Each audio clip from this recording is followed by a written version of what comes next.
Okay guys, ito pala yung part 2 ng video natin kanina. So install na natin yung gasket nya. Gasket ng governor. Good guys.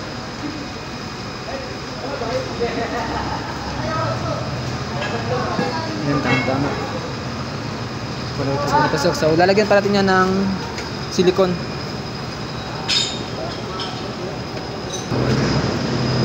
Guys, nilalagyan natin ng silicone ng governor cover.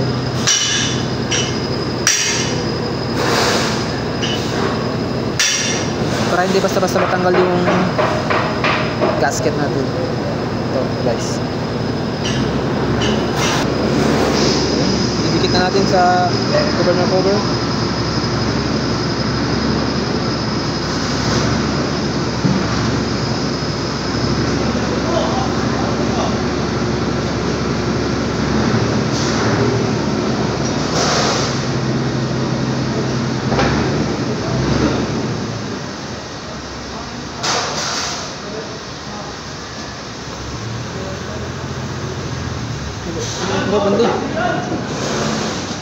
Hindi pa ni?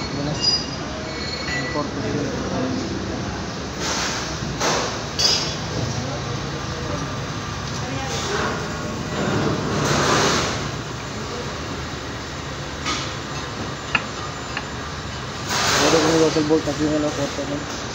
Pwede mo ito. Porta lang. Hindi pa ni? Kaya ito. Bilog ka natin.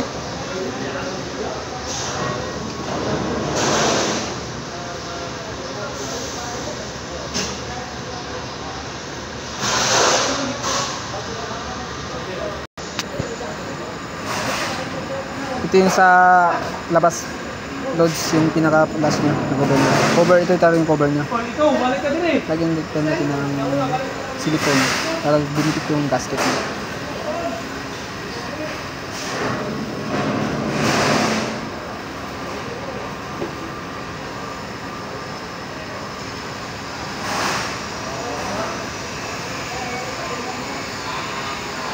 So guys, hindi porket bagong gasket ay hindi natin lalagyan ng silicone.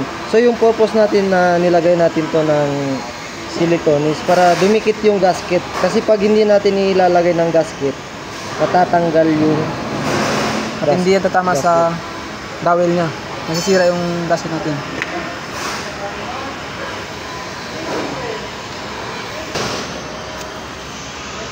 Guys, kabit na natin yung governor nya.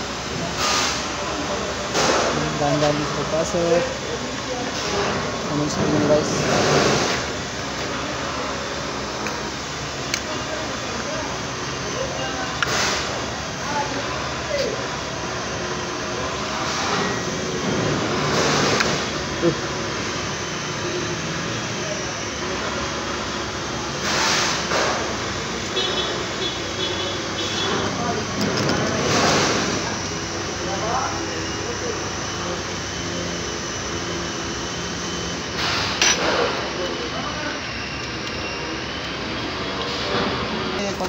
Guys, install na lahat ng mga bolt nya. So higpatan natin guys. Ganun lang po kasimple i-install yung governor natin. Ito lang yun guys, ganun lang. Yan, pinututututuk lang yan.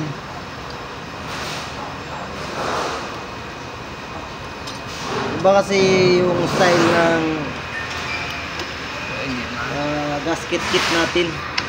May iba-iba. So pero kailangan lang tutukin guys. Alalay lang. Guys, ito hindi idol. Ayan, so mga idol guys, mga loads. Combination 11. Welcome to my guys. Ganun lang po kasimple. Medyo mahirap sa umpisa. Umpisa lang.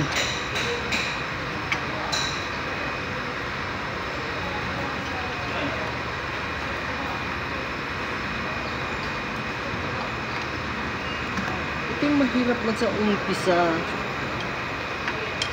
Siguro ang halaga nito guys nasa magkano to?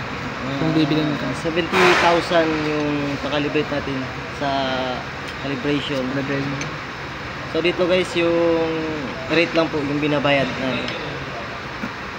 Nasa sahod nito, nasa 22k lang eh. Oo, talaga pare. Kaya pwede meron na. Kunin na kita dito sa amin. Boss, 40k. Sahod mo. Take our face reveal. So guys, yun lang po yung ano natin. Yung pinaka-last na Mag-track test hindi, mag-track. Hindi. Hindi ko na po na ipakita sa inyo. So, lapit ko muna. Ito po, tinor ko na po to ng 100 lang po. Hindi ko na naipakita sa video. So, lalagyan po natin yan ng cotton para hindi po masira yung groove or ngipin-ngipin po ng bushing natin. Ito po yung nagpo-protekta sa mga kalawang. Para pag tinanggal natin ng piyesa ulit, swabe lang yung pagtanggal.